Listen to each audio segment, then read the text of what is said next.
오늘 만나보실 모델 쉐보레 트래버스인데요. 현대 팰리세이드와 치열한 경쟁을 벌이고 있죠.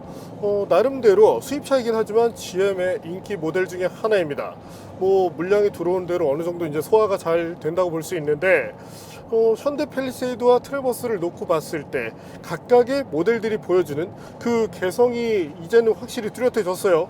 자, 그렇다면 쉐보레 트래버스가 가진 매력이 무엇인지 잠시 함께 느껴보시겠습니다.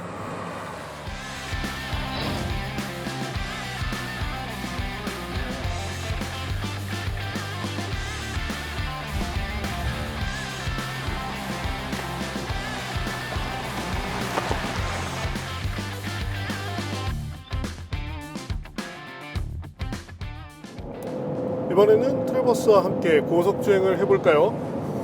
네, 지금은 4륜 모드로 AWD 상태에서 진행을 하고 있습니다.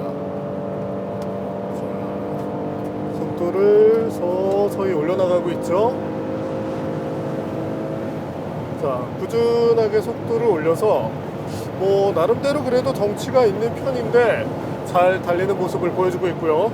자, 엔진의 힘으로 힘차게 밀어붙일 수 있는 구간은 약 170km 정도까지입니다. 이후부터는 탄력을 받아야 되는데 그 상태로 쭉 끌고 가면 실제 속도 기준 약 208에서 209km 정도에서 제한이 되도록 설정이 되어 있죠. 자, 근데 사실 이와 같은 차로 가정용 SUV를 가지고 최고 속도를 달리는 분들은 많지 않으시단 말이에요.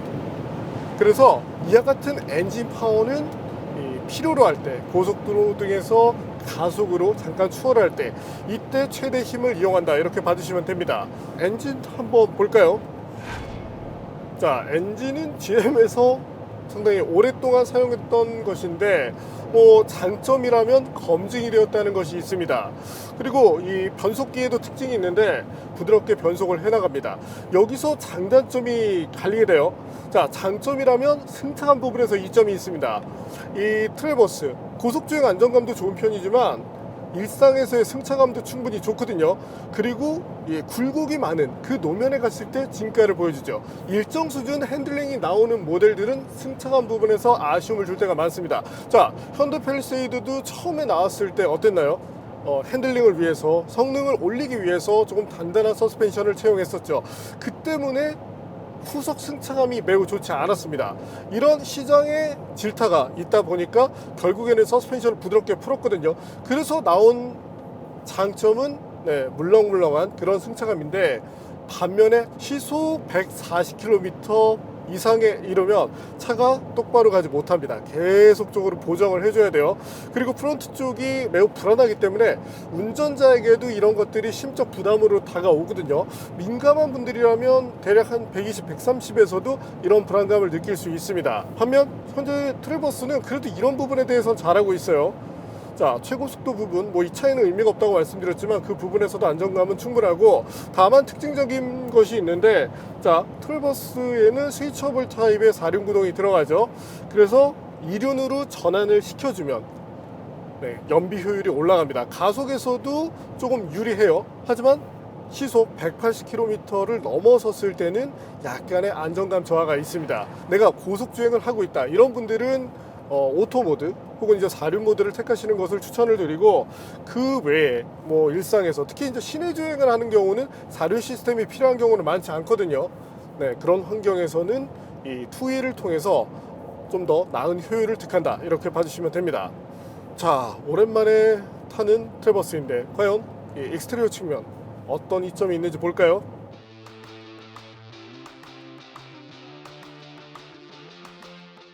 페이스리프트 이후 강한 디자인으로 변경됐습니다. 조금 늦은 감이 있지만 헤드램프가 풀 LED로 바뀌면서 방향 지시등까지 LED를 사용하게 됐고요.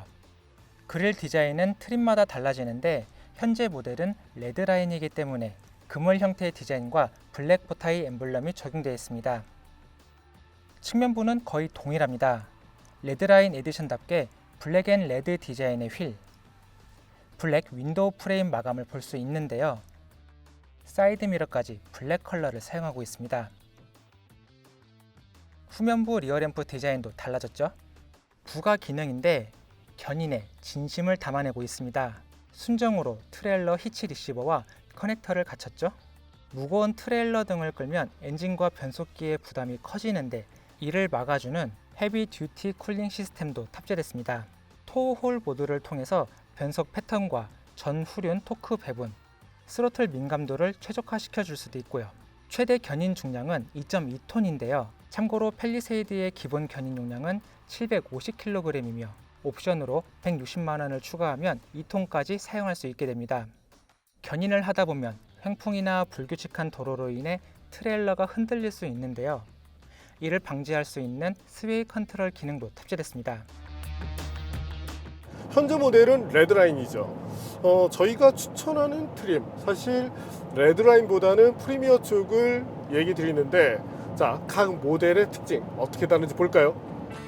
트래버스의 트림은 기본형 LT 레더 프리미엄, RS, 프리미어, 하이 컨트리로 이루어지며 스페셜 에디션인 레드라인으로 구분됩니다.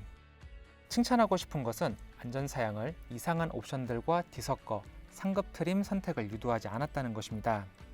LT 레더 프리미엄 트림의 구성도 훌륭합니다. 외관상 차이는 머플러가 원형이라는 것 정도고요. RS는 휠과 금속 장식을 포함한 모든 부분이 블랙 컬러로 통일되어 있습니다. 프리미어 트림부터 구성 차이가 나는데 계기판에 디스플레이가 추가되고 한국인의 필수 옵션인 통풍 시트가 탑재됩니다. 전동식 리프트 게이트도 있죠. 외적인 변화로는 차체 주위를 둘러싼 플라스틱 패널이 외관 컬러와 동일하게 마감된다는 것입니다.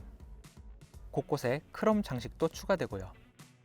최상급 하이 컨트리는 전용 휠, 전용 그릴과 레터링 등에서 차별화가 이루어집니다.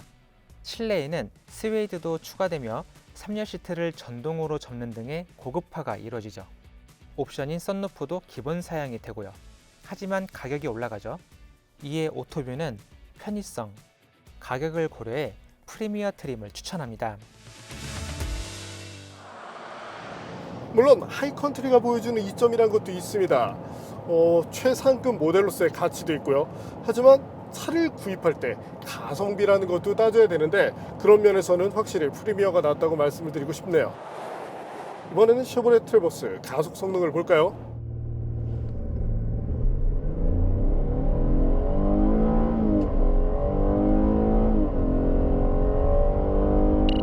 트래버스는 약 7.7초대 성능을 보였습니다. 이전 모델과 비교를 해도 큰 차이가 없죠. 터보 엔진처럼 치고 나가는 느낌은 적지만 부드럽게 RPM을 올리면서 그에 비례하는 가속력을 보여주는 것이 특징입니다. 확실히 최근보다 수치가 떨어지는 경향이 있고, 변속기가 부드럽게 전개되면서 여기서 이제 약간은 까먹는 그런 아쉬움이 나오긴 합니다. 하지만 자, 가속 페달을 밟았을 때 엔진의 반응성, 그리고 5000rpm대를 넘어서면서 지금이 그래요. 마력으로 쭉 하고 밀고 나가면서 대략적으로 한 6600, 700rpm까지 밀어붙이는데, 이때 마력감 상당히 좋습니다. 요즘 터보차에 익숙하신 분들은 이 마력감이라는 것을 잘 못 느끼실 수도 있는데, 확실히 자연스럽게 엔진이 보여주는 경쟁력 중에 하나죠. 이번에는 제동 성능을 볼까요? 테스트 결과 41.5m 정도의 제동 거리를 보였습니다. 최장은 43.2m 내외였고요. 테스트 당시 차량이 너무 신차여서 재컨디션이 나오지 않았는데요. 이처럼 완벽한 신차일 때는 브레이크 페달을 끝까지 밟아도 후반에 밀려나가는 경우가 있습니다. 이전 테스트한 트래버스를 보면 39.4m 정도죠. 정상 컨디션일 때 이와 유사한 성능이 나온다고 보면 됩니다. 지금 이 제동 거리상에서는 아쉬움이 있지만 향후에 길들이기가 잘 되면 이때는 더 짧은 제동 거리를 보여주게 되겠죠. 통상 이제 GM 같은 경우가 39에서 40m대를 보여주는 경우가 많습니다. 실내 공간은 거의 바뀌지 않았습니다. 2열 시트는 슬라이드와 시트백 조절이 가능하며 전용 공조 장치도 갖췄습니다. 파워 아울렛과 USB 포트를 통해 다양한 전자기기를 활용할 수 있도록 했고요. 3열 시트는 성인 남성이 앉아도 머리 공간과 다리 공간에서 약간의 여유를 느낄 수준입니다. USB 포트, 컵홀더, 송풍구도 좋은 구성이고요. 스카이스케이프라는 이름의 2개의 패널로 구성된 대형 파노라믹 썬루프를 통해 모든 좌석에서 채광을 즐길 수 있습니다. 트렁크 공간은 말할 것 없이 넓습니다.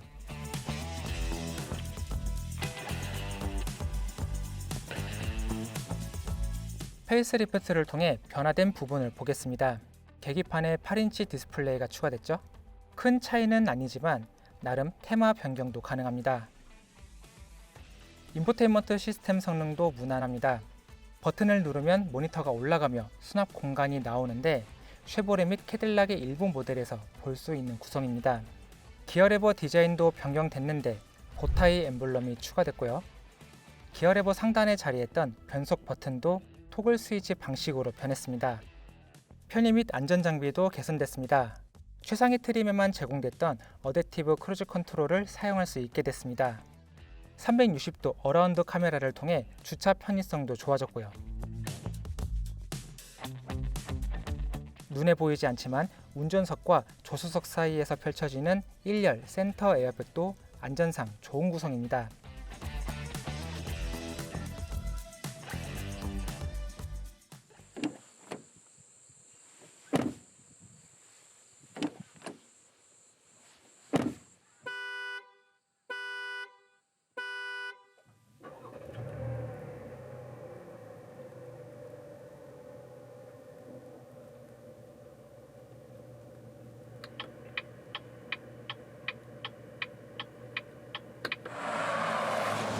늘 느끼는 거지만 GM은 참 수수합니다.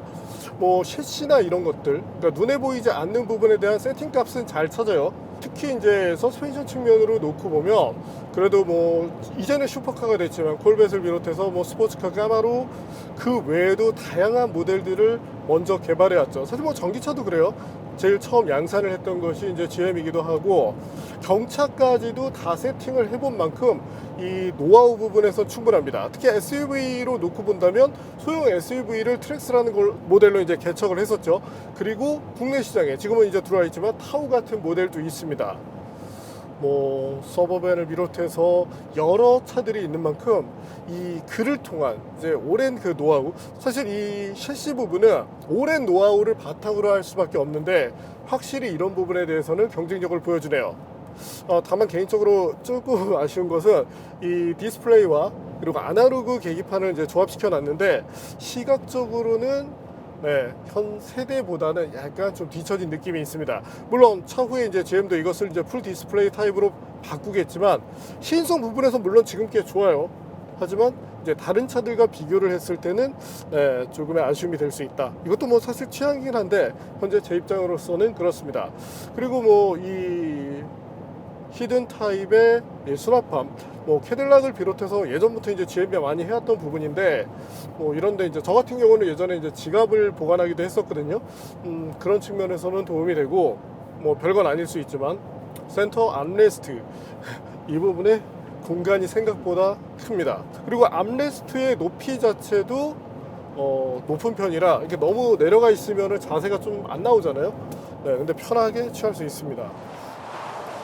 자, 그리고 스티어링 휠을 현재처럼 이렇게 조작하고 있을 때 차량의 거동 자체는 확실히 크게 이루어집니다.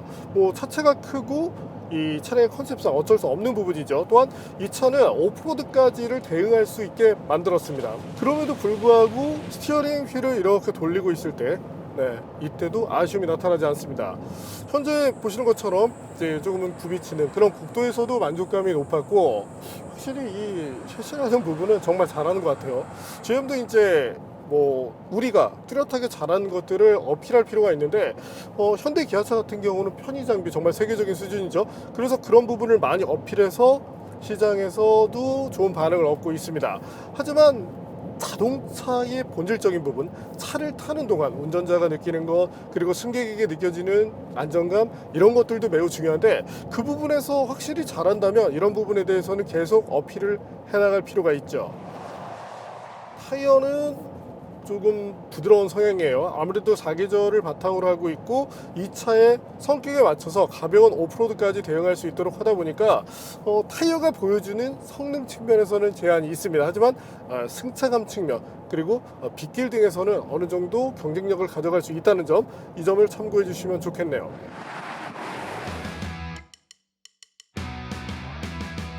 자, 이번에는 우리가 일상에서 만날 수 있는 환경, 과속 방지 턱을 넘는 시험을 해볼 텐데요.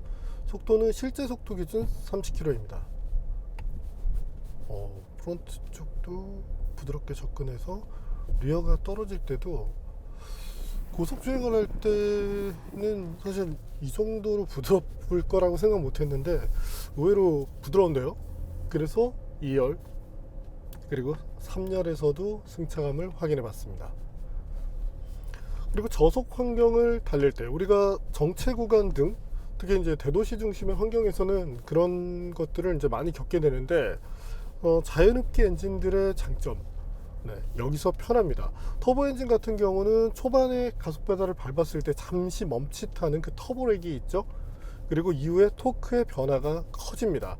물론 최대 가속을 하고 있을 때는 뭐 힘찬 느낌을 받지만 일상에서는 확실히 자연흡기 엔진이 더 편하긴 해요. 자, 이번에는 굴곡이 많은 노면을 달려보겠습니다. 시속 50km고요. 와,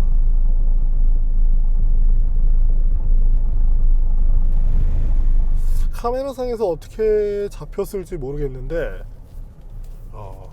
확실히 뭐 차 급이 달라서 그런지 최근에 저희가 그 셀토스로 한번 여기를 달렸을 때 온몸이 사실 이제 좀 저린 느낌이 있거든요. 계속적으로 진동이 이렇게 반복되다 보면 근데 지금은 확실히 SUV 특성을 잘 살렸기 때문인지 전혀 그런 느낌이 없네요.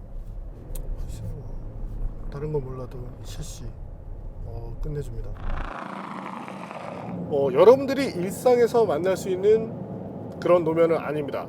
하지만 이 시험이라는 것이 여러 가지 환경에서 이루어져야 이 완성도를 좀 더 측정하기가 좋거든요.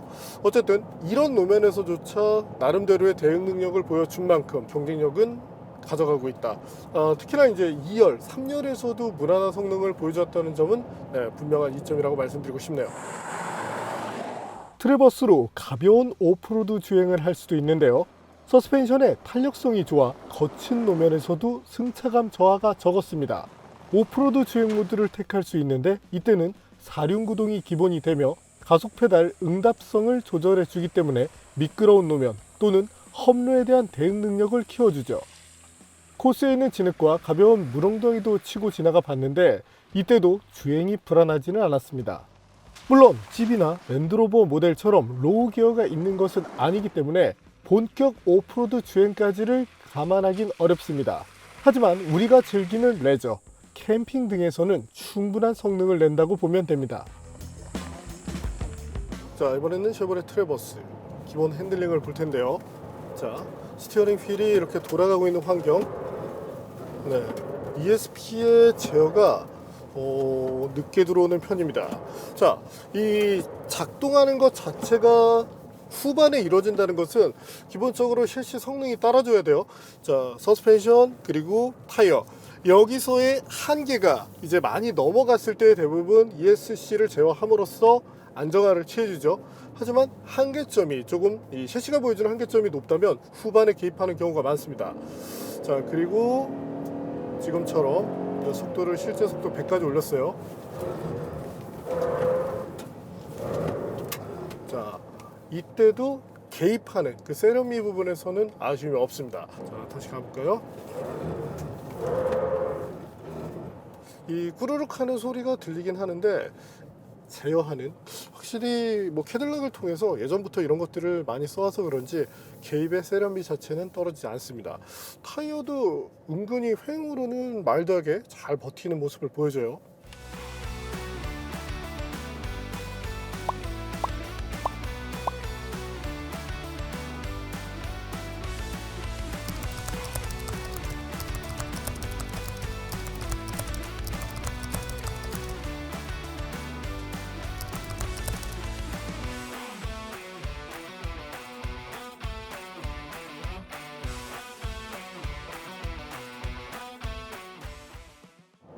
네, 오늘 만난 쉐보레 트래버스.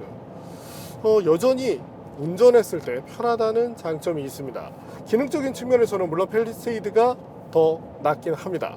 하지만 운전자가 운전을 하는 환경, 장거리를 뛸 때 정말 이 피로감이 높아지면은 좀 그렇잖아요. 그런 측면, 그리고 승객들도 적당한 안정감 그리고 편안함을 느낄 수 있는 만큼 이 두 모델의 차이, 또한 소비자들의 선택은 갈릴 수 있다고 생각을 합니다. 어쨌든 뭐 GM이 그래도 뭐 큰 SUV들을 많이 만들어 봐서 그런지 이런 세팅 부분에 대한 만족감 분명히 뛰어나다고 말씀드리고 싶네요.